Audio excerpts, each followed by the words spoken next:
Hello and welcome to the VIvidarian Order's monthly development newsletter. In this newsletter we'll be discussing what we're currently working on behind closed doors that should release in the near future. These newsletters will mostly include sneak peeks at our up-and-coming technology, however. It will also include in-depth analysis and details that you as the reader might find interesting. Let's begin with the first thing on the list, our multiple raid system. Essentially, this multiple raid system will allow the raiders to select which one of our 3 different raid systems they'd like to use during said raid. In future development letters, more will be released on how this will be done, as well as what the 3 different raid systems will include. At this point in time, we cannot release any further information regarding it. However, all 3 raid systems will take place at the same fort. Now we should go into detail about something that may not sound as original, but when everything is put together, will make for a very interesting and fun aspect when patrolling our up-and-coming fort. This is the role-playing function. In particular, this edition will feature jobs, quests, a currency system, and an in-depth life and reputation system wherein NPCs who are generally important or request givers will have their own personal opinions on you and your reputation based on details like race, character, and the actions you take. The quantity and quality of quests and prizes given by these specific NPCs will vary based on your reputation with them. Singularly, there of course will be shops to buy a varying amount of items, and you can even own a business yourself within the fort. Now you may be asking at this point, why have this as a part of your fort? Wouldn't it affect gameplay and even cause lag? To answer your question temporarily, the raid system and the role-playing system are 2 separate aspects entirely.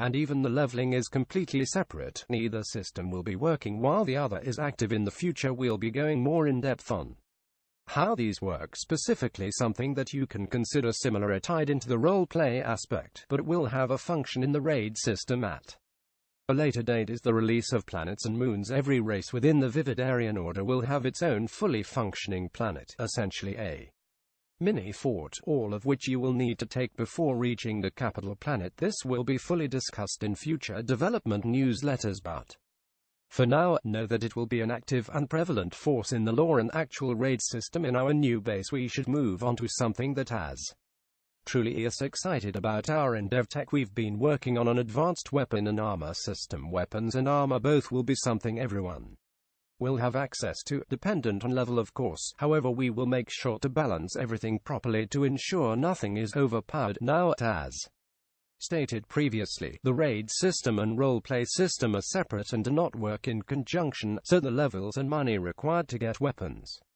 and armor will vary between the 2. Levels will not save when in an active raid to prevent us as the defenders from gaining an advantage simply because of how much time we spend in the fort and patrol. However, in the roleplay system, outside of raids, levels, weapons, and armor will all save. To even further this, every weapon will have attachments and modifications to ensure your personal enjoyment. We'll even have utilities such as grappling hooks and gravity boots. Take that as you will and take a wild guess as to where our new fort will be taking place. Our combat system will be a mix of Titanfall 2 and Mass Effect's combat system. Our system will include more in-depth melee combat, such as assassinations. The new combat system will also include original strategic details like grappling onto and players, wall running, the use of cover, combat rolling, sliding, and the use of the environment such as explosive barrels and breaching of walls. Something that works alongside this technological expansion is added divisions. These divisions will have functions within the raid system as well as the role-playing system to make them a completely functioning part of the order. While these are being worked on, it's best we discuss them in the future. Next to the release of all this new tech will be the release of our website.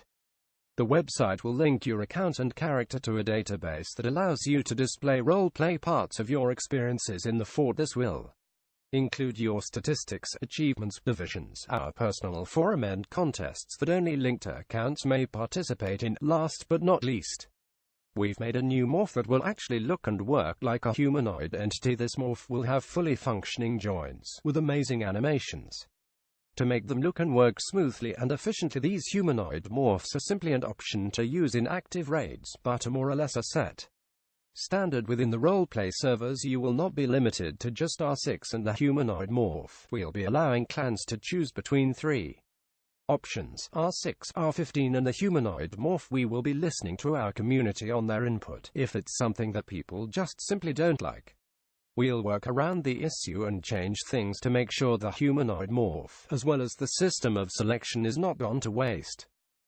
87 E900 D2 D58 B175 B745,121 B664 D77 F39 FB2386 A3 EC 16 million